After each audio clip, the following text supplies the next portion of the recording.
el Rey, infinito poder sobre todos los cielos y siempre fiel. Y este día que estamos celebrando, aunque debería ser siempre, la resurrección de Jesús, vamos a confesar una vez más que Él es Rey y Él es Rey en nuestras vidas.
y Él murió, pagó el precio que teníamos nosotros que pagar, derramando hasta la última sangre, la última gota de su sangre, como dice Hebreos, que el Cordero Pascual tenía que derramar completamente su sangre.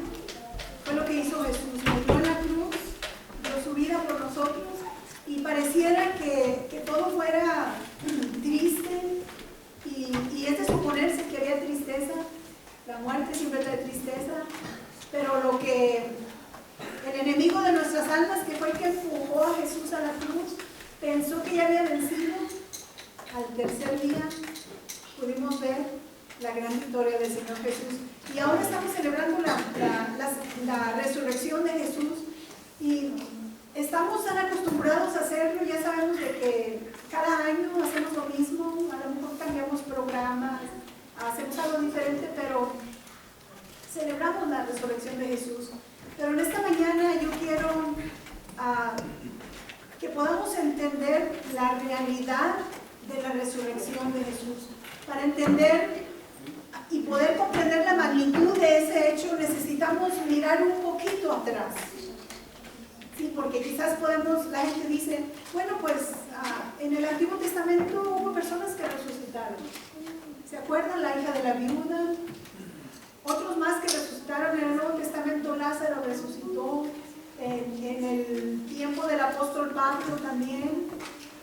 Ha habido más resurrecciones. Pero yo quisiera que en esta mañana nosotros entendiéramos qué es la diferencia entre la resurrección de esas personas y la resurrección de Cristo. Y esto es lo que lo hace especial, lo que lo hace espectacular, si podemos decirlo así. La diferencia en la resurrección entre los que resucitaron y la resurrección de Jesús es que esos que resucitaron volvieron a morir. Resucitaron por algún propósito. Dios hace las cosas y no entendemos sus planes. Dios le quiso regresar a aquella mujer viuda a su hijo, y lo hizo a través de la oración de aquel siervo de Dios. Pero murió, el tiempo murió. Lázaro resucitó, pero Lázaro volvió a morir. La diferencia de la resurrección de Jesús es que Jesús resucitó y nunca más volvió a morir. Él vive hasta el día de hoy. Hay un salmo, al Salmo 88, quiero invitarlos a que abran sus Biblias. Salmo 88. Este salmo es un salmo que nosotros, en teología se llama un salmo mesiánico. ¿Saben qué es eso? Un salmo mesiánico es un salmo que habla acerca de Jesús. Aún en este tiempo, en el Antiguo Testamento, Jesús no había venido. Estaba la promesa del advenimiento del Mesías, pero aún no había venido. Pero nosotros llamamos en teología los salmos mesiánicos aquellos que idealizan a una persona, que no puede ser, por ejemplo, David escribió muchos salmos, pero David, ¿cómo puede hablar palabras como dijo el Señor? Siéntate a mi diestra, que ponga a tus enemigos en el estrado de tus pies. Cuando esos salmos están hablando de algo ideal, algo que no pertenece a ellos, es cuando nosotros los llamamos los salmos mesiánicos, que están hablando de Jesús. Este Salmo 88 es uno de ellos. Y se dice que este salmo es uno de los salmos más tristes. Ustedes saben que los salmos eran compuestos para cantarse. Y hay hay himnos muy alegres, como entrar por sus puertas con acción de gracias, en sus atrios con alabanzas, alabando, bendecir su nombre. Son salmos muy alegres, porque los salmos fueron escritos para adorar. Los escribían y luego los cantores, los que tenían esa habilidad de componer la música, les ponían la música, y estos salmos se empleaban en la adoración en el tiempo antiguo. Bueno, pues este salmo se considera uno de los salmos más tristes, de tal manera que este salmo es uno de los que los judíos ortodoxos lo leen en este tiempo, pero el previo a la resurrección de Jesús. ¿Me están entendiendo? Dice el Salmo 88 así: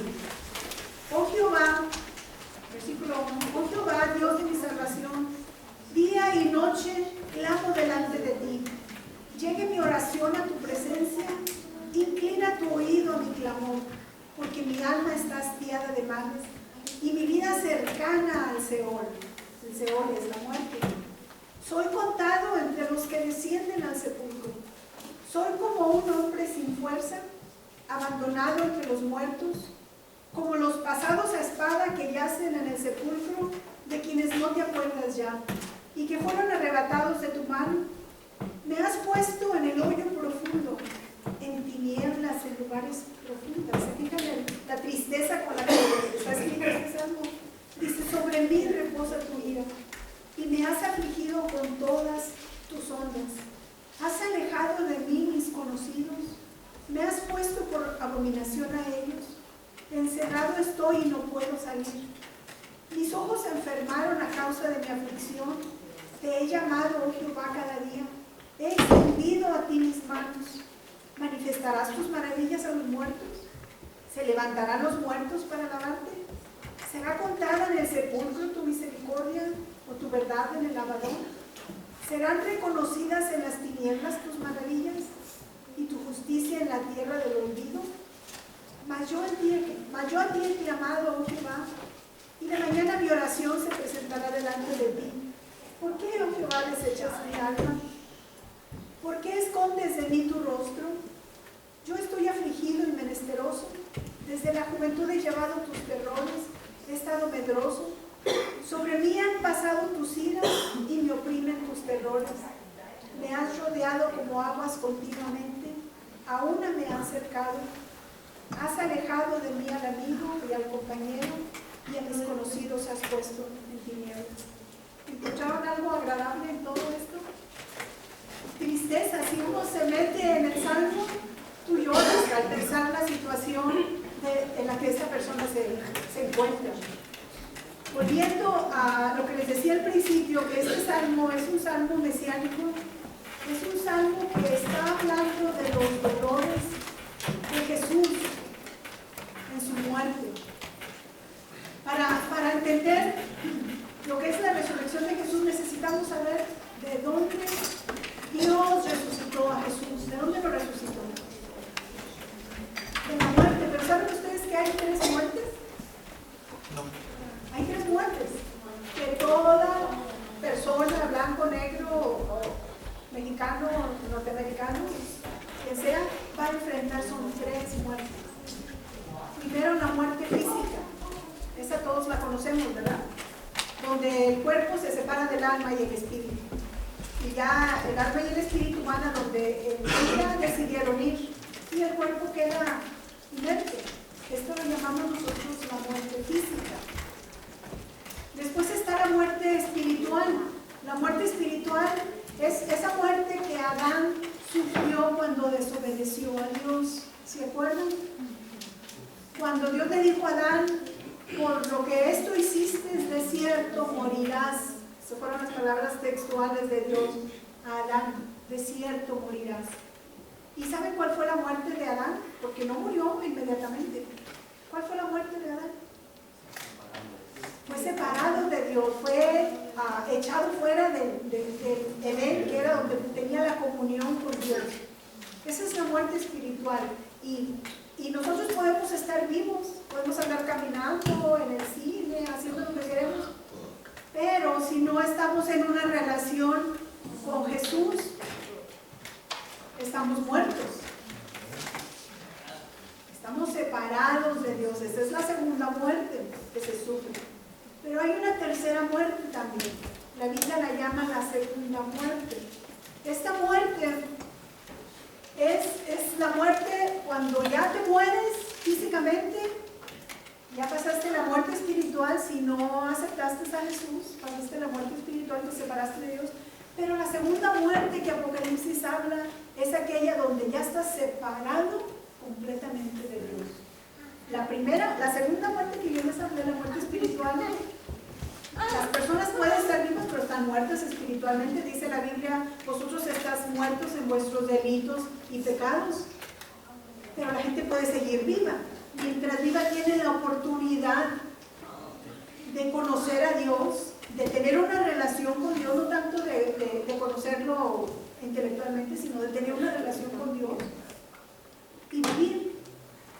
mientras están vivos, pero cuando ya muere una persona que no quiso tener una relación con Jesús, esa es la tercera muerte de la que yo les hablo. Esa muerte donde ya no más oportunidades, y ya estás ahí en un lugar, la Biblia lo llama de tormento, y en esa situación es donde las personas experimentan la ira de Dios. Nos habla la palabra de Dios que cuando los que están ahí ya en el infierno, vamos a llamarlo así, ya no pueden hacer nada. Ya no pueden hacer nada. Nosotros leemos eso en los evangelios cuando Lázaro y el mendigo, ¿se acuerdan de esa historia? Cuando ya murió el mendigo y fue llevado al paraíso,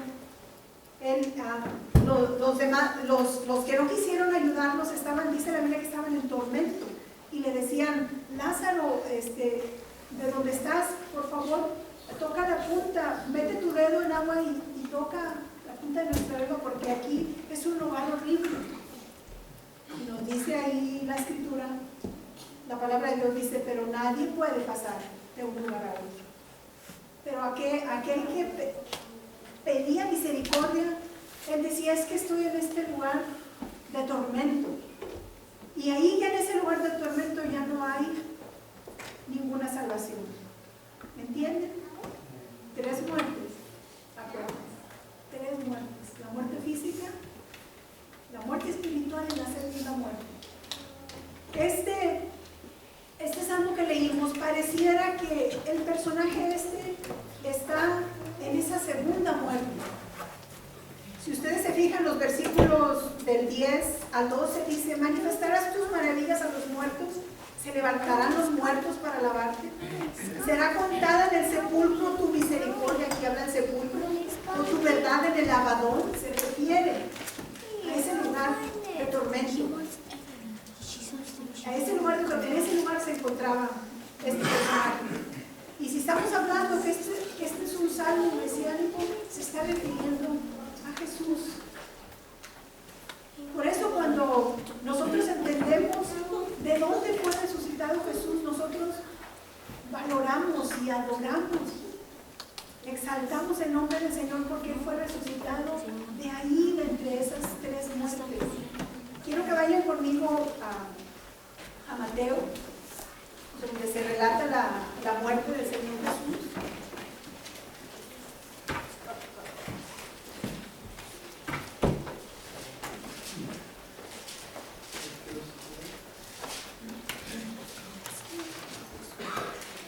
Mateo capítulo 27. Y quizás esto lo tendríamos que ver en los 3 evangelios, porque algunos Mateo omite unas palabras que Jesús dijo cuando él estaba en la cruz. Lucas lo dice, Mateo no lo dice. Tendríamos que ver los tres evangelios.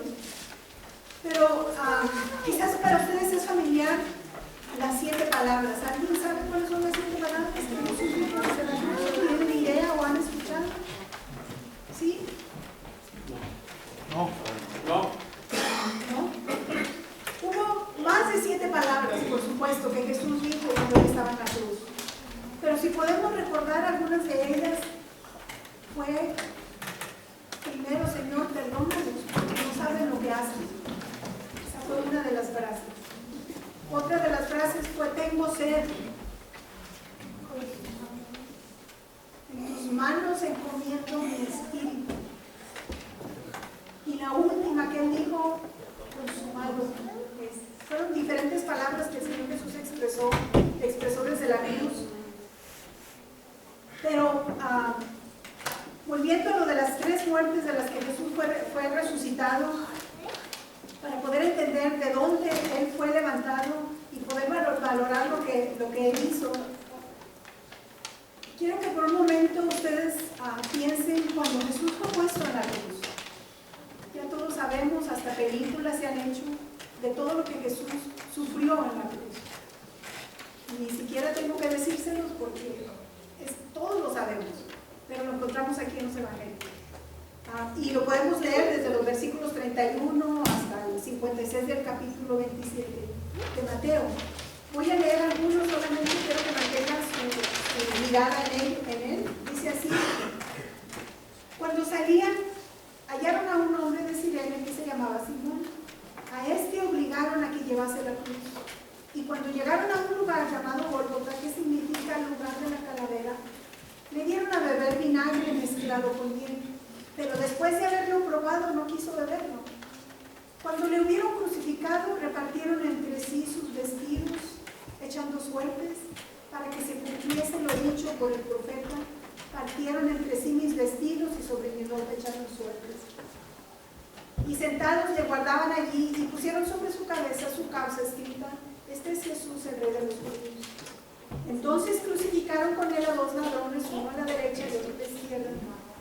Y los que pasaban le injuriaban meneando la cabeza y diciendo: tú que derribas el templo y en 3 días lo reedificas, sálvate a ti mismo.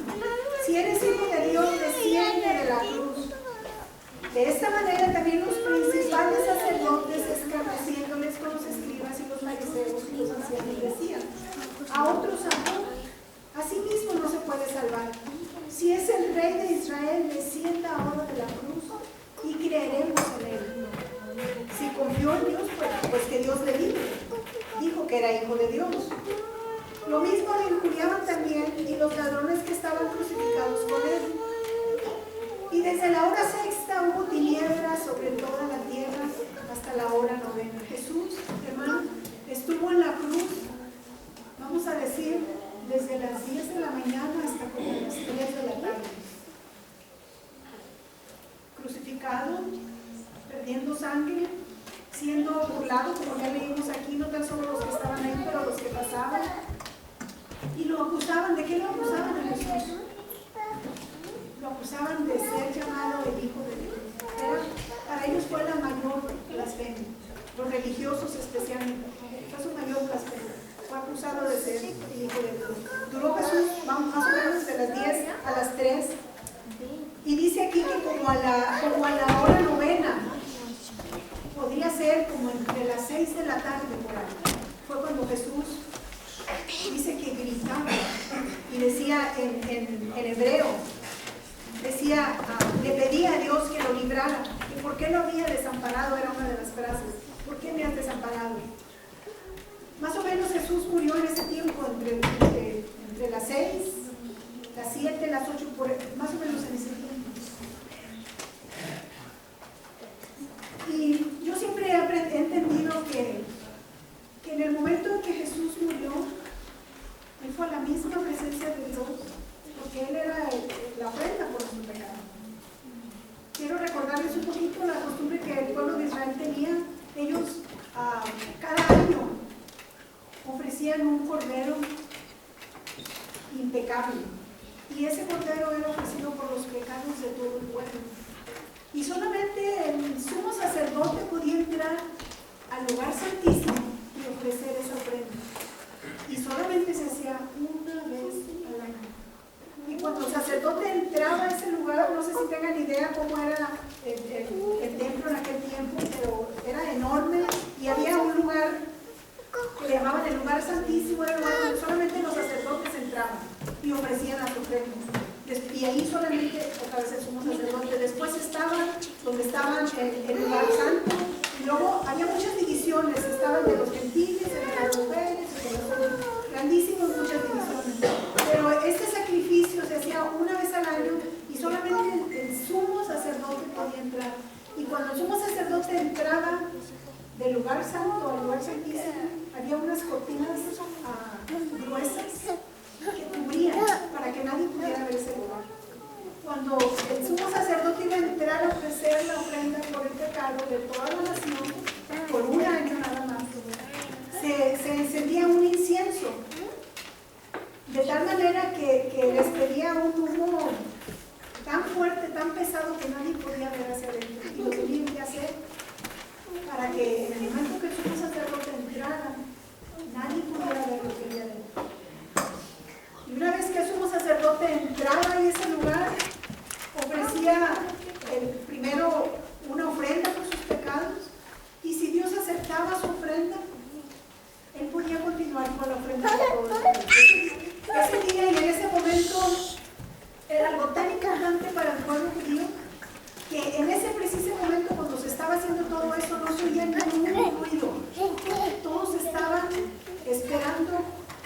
que va a pasar. ¿Irá Dios a aceptar el sacrificio por esos pecados una vez más? Un año más. A lo mejor hasta si pasaba una mosca la podían oír porque había tal silencio que ellos querían, estaban a la expectativa. Dios perdonará una vez nuestros pecados. Y nos dice que la vestimenta de sumo sacerdote en la parte de abajo tenía unas campanitas. Entonces cuando el sacerdote se estaba moviendo para ofrecer ese sacrificio, quería decir que el sacerdote estaba vivo. Porque si cuando él ofrecía primero su ofrenda por sus pecados y no era hallado santo delante de Dios, ese sacerdote moría. Y como nadie podía entrar al lugar santísimo, entonces tenían que sacarlo, le ataban como un cordón a su pie. Y si el sacerdote moría porque no había sido correcto delante de Dios, él no podía ofrecer el sacrificio, pero nadie podía entrar a ese lugar, entonces lo sacaban. Entonces es por eso que había tanto silencio, porque querían oír que las campanitas de la vestimenta se movían. Todo eso lo encontramos en el libro de Levíticos. Entonces, cuando ese sacerdote entraba y era aceptada la ofrenda por él y luego ofrecía la ofrenda por el pueblo, ofrecía ese cordero sin mancha, entonces el sacerdote salía al lugar santo y le decía la ofrenda, Dios ha aceptado un año más. Un año más nos ha perdonado. Y entonces aquello era alboroto, aquello era algarabía, gozo, alegría, la gente pintaba de gusto, decía Dios nos ha perdonado. Pero ellos tenían que estar haciendo eso cada año. Cada año tenían que hacer eso. Bueno, eso que ellos hacían, eso apuntaba hacia un futuro, hacia Cristo. Que Cristo iba a ser la ofrenda, que iba a ser ofrecida por los pecados del pueblo, y no solo por un año, sino por siempre. La carta de los Hebreos, una sola vez y para siempre. Yo siempre he entendido que el sacrificio de Jesús, la muerte de Jesús, en el tiempo en que, en ese espacio entre que fue sepultado y resucitado, siempre he entendido que a donde Jesús fue a la misma presencia de Dios a presentarse. ¿Entienden? Como diciendo, ya pagué. Cuando él dijo consumado es, ya pagué. Y dice Hebreos que esta ofrenda Jesús la celebró una sola vez y para siempre. Pero entre ese espacio yo me quise figurar sin estirar la Biblia y sin caer en el, ¿cómo se puede decir? En decir algo que no es. En base a algunos versículos de la Biblia, yo quiero pensar, hermanos, que si Jesús fue a la misma presencia de Dios a ofrecer su sangre por nuestros pecados, pero en las Escrituras nos habla de que cuando Él murió, fíjense, vayan conmigo ahí en el mismo capítulo 27.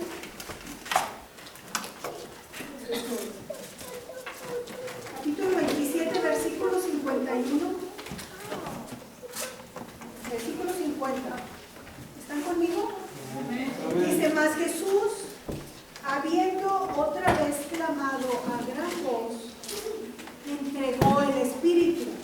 ¿Qué quiere decir eso? Murió. Experimentó la muerte primera que yo les estaba diciendo. Él murió. Y en ese mismo momento, cuando Él murió, dice el versículo 51, y he aquí, el velo del templo se rasgó en dos. ¿Qué pasaba cuando ofrecían los sacerdotes la ofrenda? ¿Qué pasaba? El sacerdote, ¿verdad? Abría las cortinas y entraba al lugar santísimo. ¿Y qué dice aquí? Que cuando Jesús entregó el Espíritu, dice, el velo del templo se rasgó en dos. ¿De dónde? ¿De abajo hacia arriba o de arriba hacia abajo? ¿Qué dice la Biblia? De arriba abajo. ¿Saben, hermanos, qué quería decir todo esto que estaba pasando? Es que en el momento de la muerte del Señor Jesús sucedieron cosas que necesitamos poner atención porque tienen un significado. crucificado. Cuando el velo del templo se rasgó aquí y se rasgó de arriba hacia abajo, es que ahora nosotros tenemos acceso a la presencia de Dios. Amén. Y eso lo pudo hacer solo Dios, no nosotros, porque fue de arriba hacia abajo. Ahora nosotros, cualquiera, ya no necesitamos a nadie más, Tú y yo puedes ir a la misma presencia de Dios en el momento que tú quieras, porque Jesús lo hizo posible al morir en la cruz y pagar la ofrenda por nuestro pecado. Él hizo posible que tú ya no necesites nada más. No necesitas ir a confesarte con alguien para que te perdone los pecados. Dios, no. Tú puedes ir a la misma presencia de Dios. No hay nada que nos detenga, absolutamente nada. Nuestro único mediador es Jesús, el único. Y dice, aparte, otra cosa que sucedió. ¿Qué más sucedió ahí? ¿Qué sucedió? Se abrieron los sepulcros. Antes de que se abrieran los sepulcros, ¿qué pasó? Quiero que vean ahí su Biblia para que vean que esto es palabra de Dios. Dice, la tierra tembló.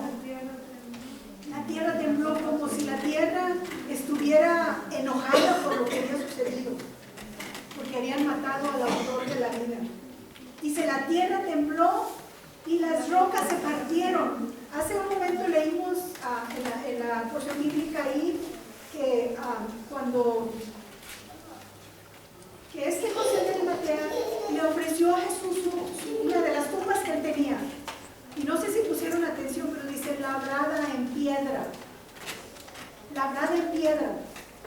Quiere decir aquí entonces que cuando Jesús expiró, se abrió el velo, ya sabemos lo que significa, hubo un temblor y hubo tumbas que se abrieron, hermanos. Hubo tumbas que se abrieron. Hubo personas que estaban muertas y que se levantaron. Dice versículo 52, ¿qué dice? Y se abrieron los sepulcros y muchos cuerpos de santos que habían dormido se levantaron. Y saliendo de los sepulcros, después de la resurrección de Jesús, vinieron a la santa ciudad y aparecieron a muchos. Fíjense, hermanos, otro milagro en el momento que Jesús muere. Se rompe el velo, indicando que tenemos acceso a la presencia de Dios. Hay resurrección de muertos. Algunos se han puesto a preguntar, pero ¿quiénes eran estos? ¿Quiénes eran estos? ¿Alguna vez ustedes se han puesto a preguntar? ¿Alguna vez leyeron esto? ¿Quién serían estos muertos?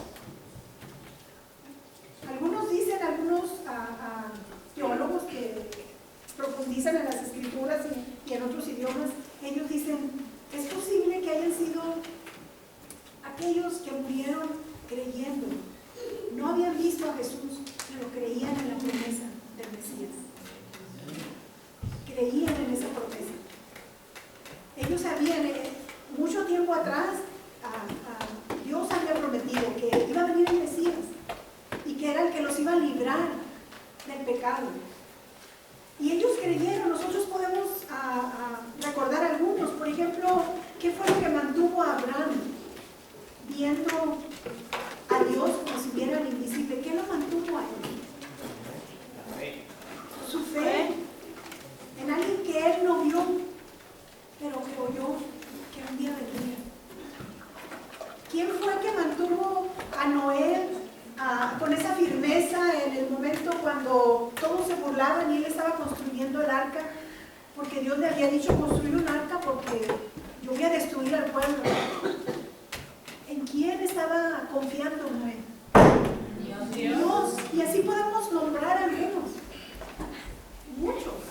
Salomón, David. ¿Saben que David fue llamado amigo de Dios? Y confió en ese Mesías que un día iba a venir. Daniel. ¿Quién llevó a Daniel a mantenerse tan firme, a enfrentar la muerte? ¿Quién fue? Dios. A Dios. Fue que ellos creyeron a las promesas de que un día iba a venir alguien que los iba a librar. David, Isaías, Ezequías,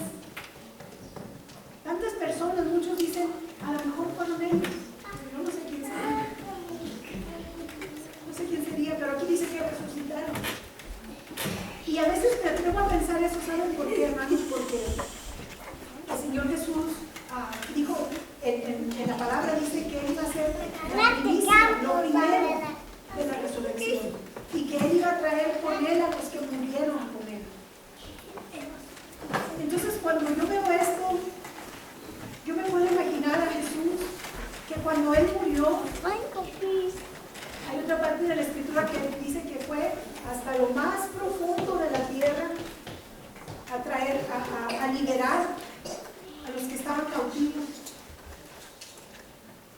A liberar a los que estaban cautivos. Quiero que vayan conmigo a Efesios para que me puedan entender mejor lo que quiero decirles. Efesios capítulo 9, 4, perdón.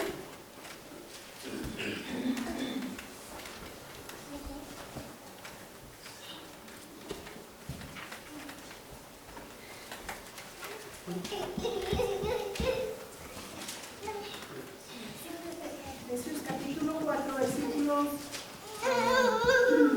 7 en adelante, ¿ya lo tienen? Dice así: pero a cada uno de nosotros fue dada la gracia conforme a la medida del don de Cristo, por lo cual dice: subiendo a lo alto, llevó cautiva la cautividad y dio dones a los hombres. Y eso de que subió, ¿qué es? Sino que también había descendido primero a las partes más bajas de la tierra. El que descendió es el mismo que también subió por encima de todos los cielos para llenarlo todo. Aquí nos habla que Jesús, como si él hubiera descendido hasta lo más profundo de la tierra.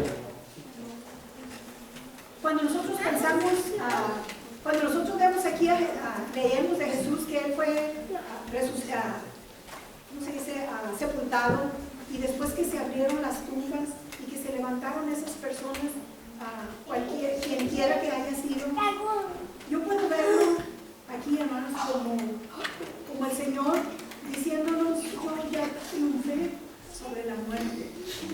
Ellos murieron, pero creyeron hasta el final en un Mesías.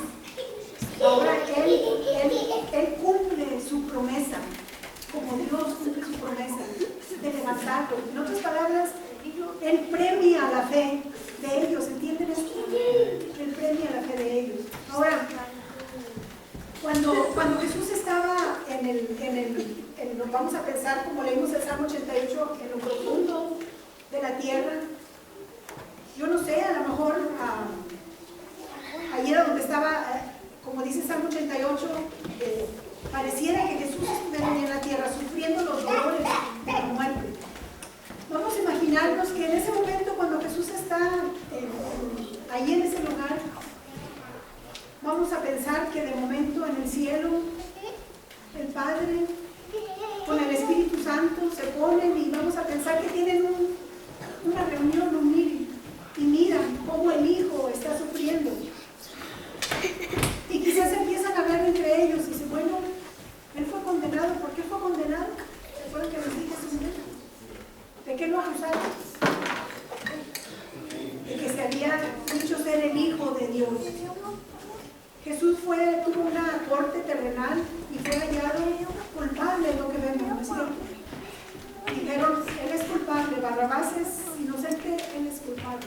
Jesús fue juzgado en la tierra y fue hallado culpable. Cuando Jesús está en los dolores de la muerte, sufriendo la muerte que nosotros deberíamos de sufrir, en ese momento vamos a pensar que en el cielo Dios Padre, Dios Espíritu Santo se reúnen y hablan. Porque él es inocente, él no tiene por qué estar. Él fue acusado de algo. ¿De qué fue acusado? ¿De que era hijo de Dios? Es el Hijo de Dios. Es mi hijo, podría decir Dios. Él es mi hijo. Entonces él no es culpable. Y entonces es cuando Dios, porque toda la Escritura nos enseña que Jesús fue resucitado por el Padre. Porque Jesús, cuando murió como hombre. Si él hubiera muerto como Dios, entonces no tendría ningún valor, porque dijera: bueno, pues está sufriendo, pero como es Dios, él puede quitarse ese dolorcito. No, Jesús murió como hombre y sufrió como hombre. Entonces, como hombre experimentó los dolores de la muerte física, los dolores de la muerte espiritual, los dolores de la segunda muerte. Entonces, cuando ya Dios, el Padre y el Espíritu Santo pueden darse cuenta de eso, entonces lo que hacen, levantarlo de los muertos, porque es lo que dice la palabra, que Jesús fue resucitado por Dios de entre los muertos. Y cuando lo levantan, entonces Jesús trae consigo a aquellos, estos que resucitaron, trae consigo a aquellos. ¿Saben que en el tiempo antiguo, cuando un general iba a una guerra y ganaba la guerra, regresaba con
apareció, pero resucitó, dice, y apareció a sus discípulos primero que los que habían resucitado.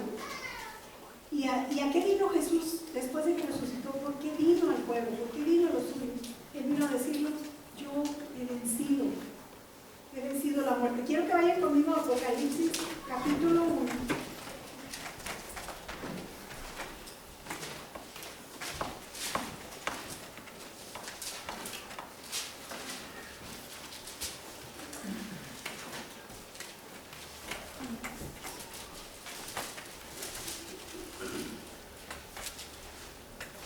Para que veamos a quién venció Jesús.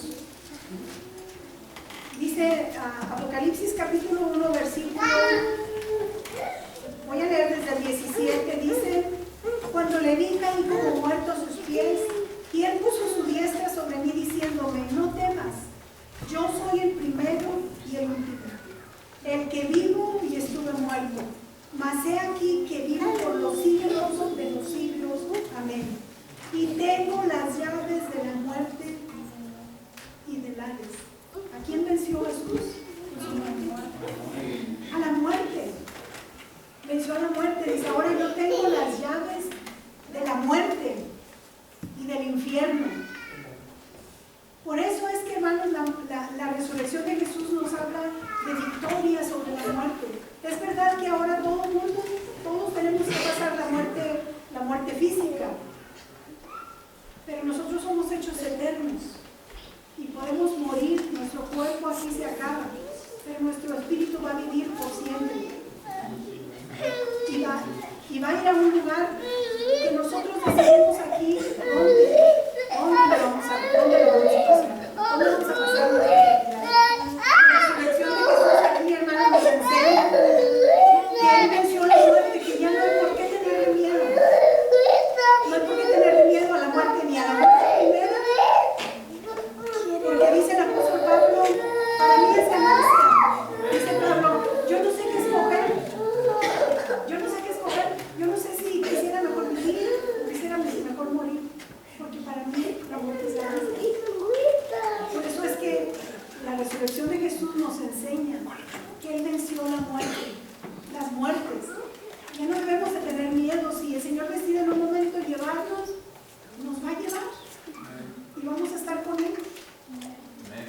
Pero una persona que no tiene a Jesús vive con ese temor a la muerte. Yo lo puedo ver con mis compañeros de trabajo. Cuando sucede alguna tragedia, andan hasta con miedo y se ponen nerviosos. Pero no hay por qué tener miedo. Si tú tienes a Cristo en tu corazón, no tienes por qué tener miedo, porque Él venció la muerte física. También venció la muerte espiritual, porque el hombre decide si quiere vivir en relación con Dios o no. Esa muerte Jesús ya la venció y está aquí. El Señor resucitó y podemos decir que Él está aquí y te dice, no tengas miedo de vivir una vida alejada de Dios, no tengas miedo de todo lo que conlleva vivir una vida alejada de Dios, porque tú puedes vivirlo. Él para eso resucitó, para eso murió por nosotros. Él tiene el poder de la vida y de la muerte. ¿Y saben de quién más? De Chanclún. También, porque el enemigo de nuestras almas pensaba que muerto Jesús ya se acababa todo, pero lo que él no sabía que apenas empezaba, que apenas empezaba. El diablo no tiene poder sobre nosotros, hermano, no tiene poder sobre ti más que tú le des. Él está vencido. Él engaña a la gente diciéndole, tú eres,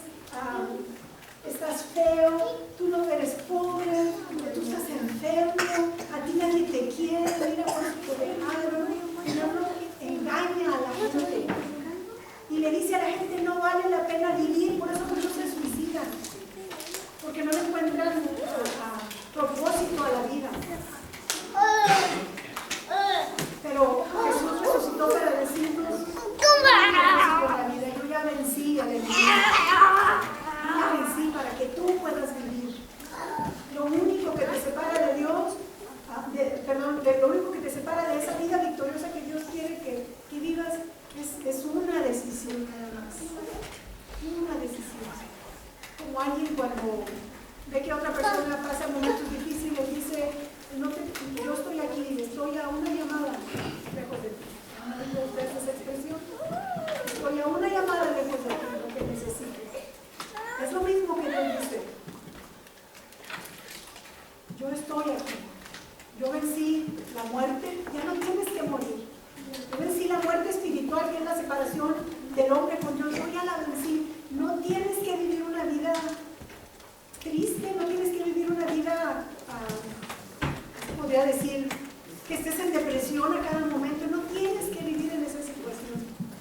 No tienes por qué vivir. Dice Jesús, porque yo soy la respuesta. Yo vencí la muerte, yo vencí el diablo. Yo no vencí. No hay razón, hermanos, aún nosotros como creyentes, para vivir vidas frustradas, no hay razón. Es verdad que no todo es color de rosa, ni todo es como lo queremos, pero el Señor está vivo y está a nuestro lado y está ahí al lado de ti para lo que tú puedas necesitar. Tú no estás solo. Él venció la muerte, el diablo, el infierno, y no tenemos ninguna razón para vivir una vida frustrada. Que hay problemas en la vida cristiana, es verdad, pero como el Señor nos prometió, yo estaré contigo todos los días hasta el fin del mundo. Todos los días. Si estás contento, ahí estoy yo. Si estás triste, ahí estoy yo. Si estás en preocupación, ahí estoy yo. Hermanos, que en esta mañana podamos entender esta realidad. Jesús está vivo. Él no está muerto.